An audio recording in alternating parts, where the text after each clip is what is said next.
네, 고속도로에서 위기 상황에 빠진 2살배기 아기가 경찰의 도움으로 생명을 구했습니다. 그런가 하면 시민들의 제보로 자칫 영구 미제 사건이 될 뻔한 부산 다방 여종업원 살인 사건의 범인을 검거했습니다. 자, 강신업 변호사 그리고 순천향대 경찰행정학과 오윤성 교수와 사건 사고 뉴스 살펴보겠습니다. 두 분 어서 오십시오. 네, 안녕하십니까. 안녕하세요.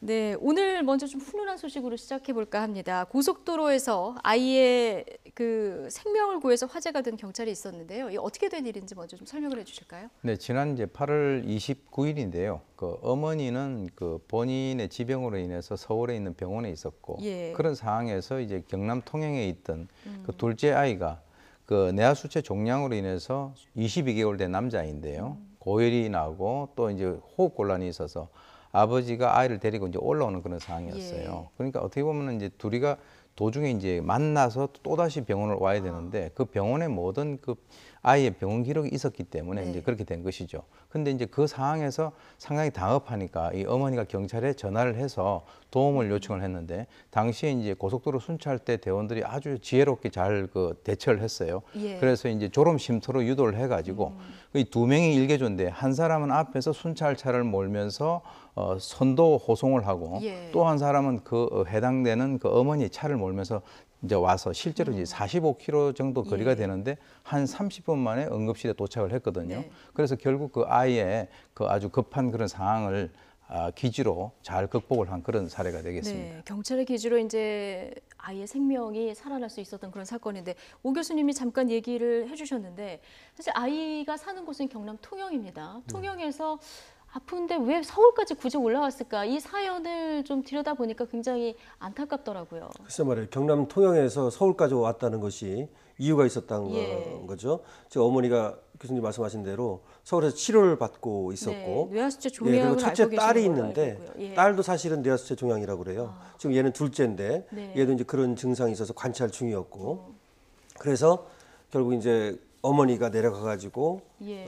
아버지가 데리고 오다가 중간에서 만나가지고 데리고 올 수밖에 없었던 그렇군요. 거죠. 그러니까 둘째 아이가 아픈데 기록이 서울에 있군요. 그러니까 그렇죠. 아이를 관찰하다 보니까. 예, 아이가 이제 관찰 중이었기 때문에 예. 다시 말하면 첫째 딸이 뇌하수체 종양이니까 둘째도 그럴 가능성이 많거든요. 네. 그런 여지가 있었고 그래서 관찰을 하고 있었고 그 당시 이제 치료를 이제 받을 준비가 서울에 돼 있었던 거죠. 그렇군요. 그렇기 때문에 먼 길을 떠나서 이제 서울 병원으로 네. 옮겨야 되는 그런 그렇습니다. 사연이 있었던 건데 어쨌든 뭐 경찰의 기지로 위기를 넘긴 건데요. 당시 상황 굉장히 급박했을 것 같습니다. 아이의 어머니 이야기를 듣고 이야기 이어가 보겠습니다.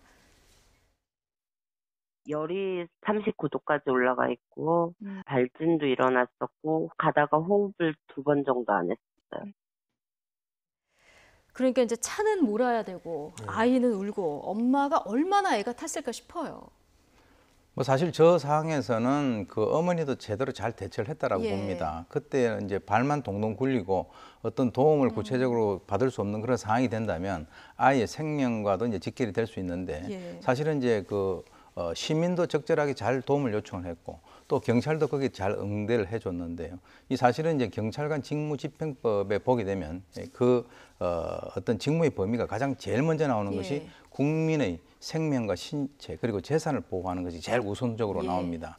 그래서 저런 상황에서 과연 이 경찰관들도 어떻게 하면 좋을까라고 하는 그런 그 여러 가지 어떤 매뉴얼이 있겠지만 가장 중요한 것은 저 사람들이 바로 내 가족이다라고 생각을 하면 거기에서 여러 가지 어떤 지혜라든가 이런 예. 것들이 자연스럽게 나오지 않겠는가 하는 그런 네. 생각이 들고요. 그렇게 함으로써 이 본인이 가지고 있는 그런 어떤 그 권한을 차관을 해가지고 그것에 대해서 나름대로 행동화시키요. 그래가지고 결국은 자기가 가지고 있는 어떤 그 직업 의식에 대한 만족도 예. 이거하고 연결될 수 있는 그런 상황입니다. 지금 경찰도 대처를 잘했지만 엄마도 참 대처를 잘했다 네. 이런 얘기 해주셨거든요. 어머니가 그러니까 고속도로 위에서 위급한 상황에 전화로 도움을 요청한 그런 상황인 거죠. 그렇죠. 이제 운전을 하고 있는데 예. 애가 이제 열이 나고 이런 어떤 증상을 보이니까 바로 이제 경찰에 전화를 한 것이죠. 예. 그 지점이 이제 경기도 오산 지점입니다. 그러자 이제 순찰대가 바로 와가지고 졸음 쉼터로 이제 그 유도를 했고 거기에서 만나가지고 경찰관 한 명이 예. 앞에서 유도를 하고 그 순찰차를 타고 말이죠. 다른 한 명이 이 어머니가 몰던 차를 몰고 이렇게 병원으로 갔죠. 예.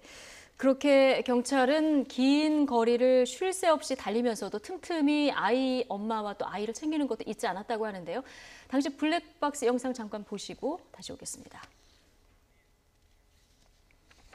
괜찮아요 지금? 숨쉬기가 좀 힘들어하는 것 같아요.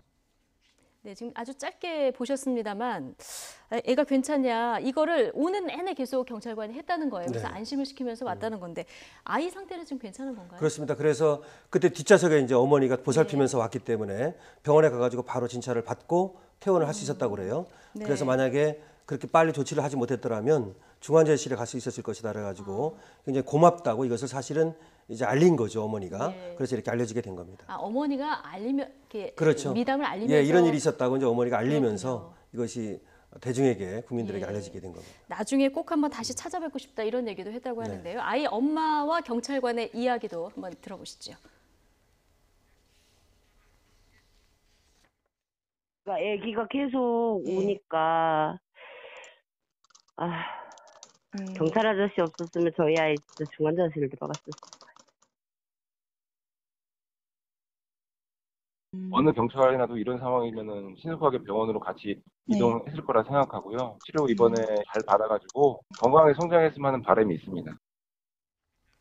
예, 지금 아이 어머니 그리고 경찰관 이야기 둘 다 들어보셨는데요. 부모도 경찰도 그리고 보는 국민들도 굉장히 훈훈해진 그런 뭐 소식이 아니었나 싶습니다.